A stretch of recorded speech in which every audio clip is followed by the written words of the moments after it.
Hi అండి. చాలామంది నిన్న ఈనాడు బుక్‌లో రాశారు పేపర్‌లో. మీ ఆయుష్‌ని మీరే తగ్గించుకోమాకండి. ఎదుటి వాళ్ళ వల్ల మీ ఆయుష్‌ని, మీ మనశ్శాంతిని, మీ మన మానసిక పరిస్థితిని డ్యామేజ్ చేసుకోమాకండి అని రాశారు.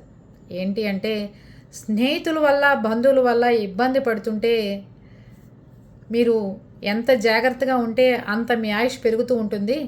లేదు అంటే మీరు ఆయుష్ మీరే తగ్గించుకున్న వాళ్ళు అవుతారు అని రాసింది దాంట్లో. నిజమండి.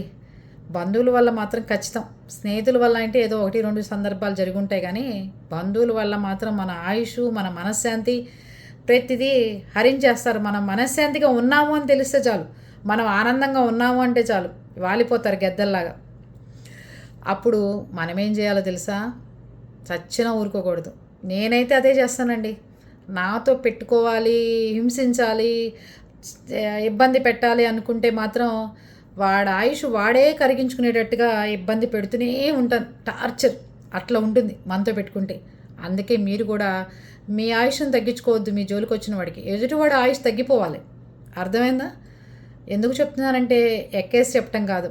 మన మనశ్శాంతిని, మన ఆయుష్ని తగ్గిస్తానికి వీళ్ళెవరండి మన జోలికి వచ్చి? అందుకని వీళ్ళతో ఎందుకు పెట్టుకున్నానురా బాబు అని వాళ్ళ ఆయుష్ వాళ్ళే తగ్గించుకోవాలి. అర్థమైందా? అలాగే ఉండండి, గట్టిగా ఉండండి. లేదు అంటే మా మదర్లాగా ఫీల్ అవ్వాల్సి వస్తుంది.